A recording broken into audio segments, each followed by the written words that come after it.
Lesson 4.1, number 17. You're asked to find the correlation coefficient R.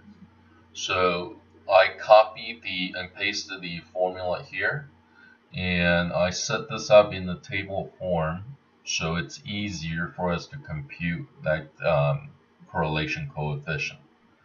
So to start out, you would have to go into Stat Edit and enter the data in L1, L2. I did that before I started the video.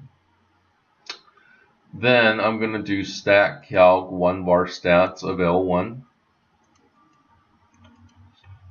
So that gives me my X bar is 3 and my standard deviation of X is 1.581139, I'll say. And then I'm going to do stat calc 1 bar stats again, this time for list 2. So I can get standard deviation for Y. So Y bar is 3.4 and standard deviation for Y is 2.3021729. So then I'm going to go to list 2, stat edit, and I'm going to define list 2 as this right here, X, which is, so I'm going to put in parentheses, L1 minus X bar, which is 3, close parentheses, and divided by standard deviation, 1.581139. Okay, so these are the work I'm going to be showing. Negative 1.265, negative 0.6325, 0, positive 0.63246, and 1.2649. Then I'm moving to list 4. I want Y minus Y bar divided by standard deviation of Y. So I'm going to define list 4 as my Y's are in list 2 minus 3.4, close parentheses, divided by standard deviation for Y, which is 2.3021729. Okay. In the interest of time, I'm not going to write those down right now, but you should. And then in list 5, the last column here, I want to take X minus X bar divided by standard deviation of X multiplied by Y minus Y bar over standard deviation of Y. So I'm going to define this Y as list 3 times list 4. So L5 is L3 times L4. Again, write those numbers down here. That's this part of the formula. And then I want the sum of that. So the sum of list 5.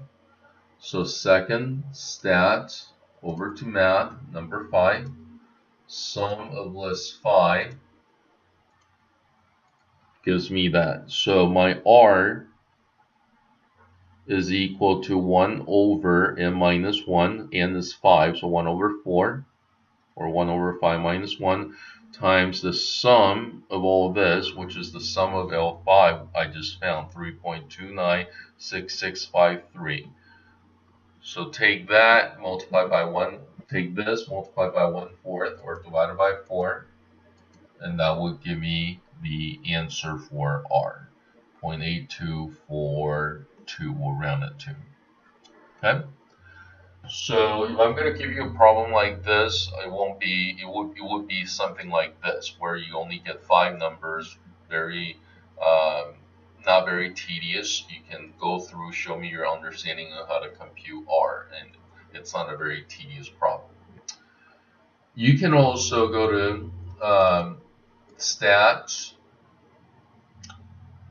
calc number 8. Under linear regression of L1, L2,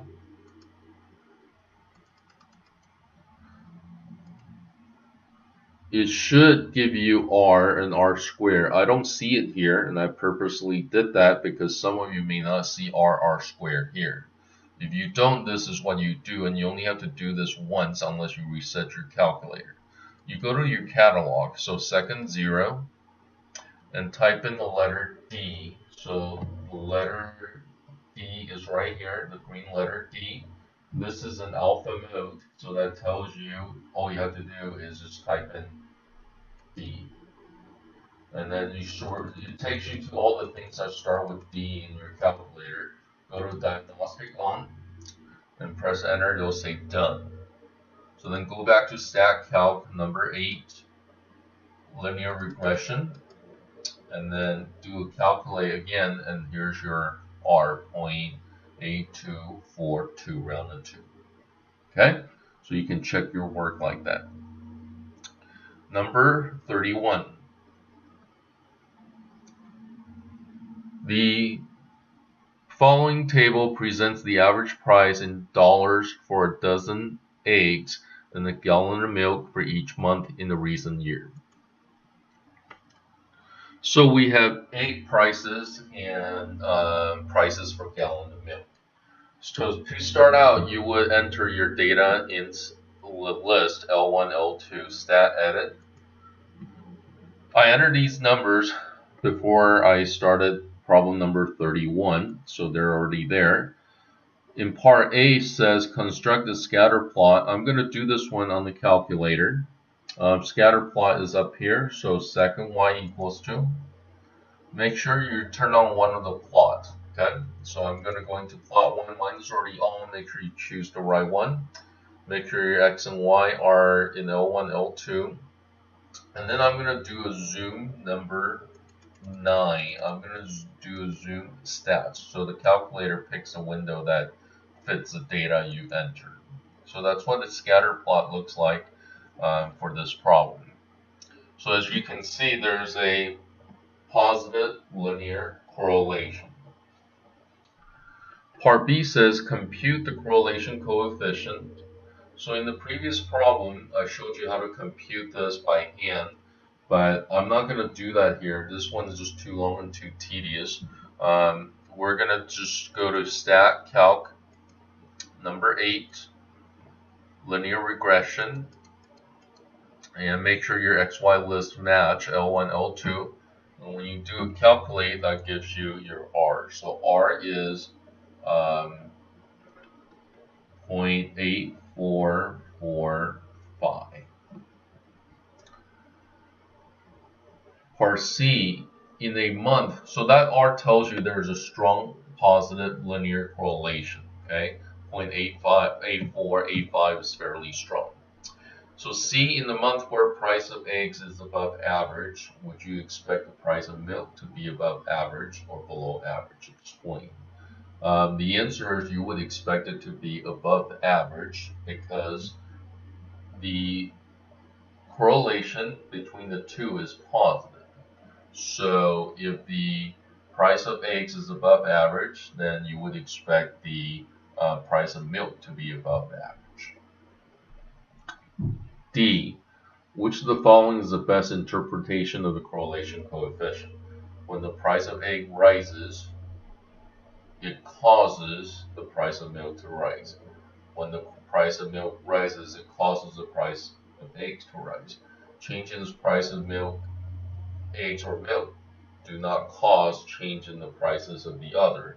The correlation indicates that the prices of milk and egg tend to go up and down together. So the answer is 3. There's a clear positive correlation, but it doesn't mean one causes the other to happen. It just means there's a strong relationship between the two. They're related, but one doesn't necessarily cause the other to happen. Okay,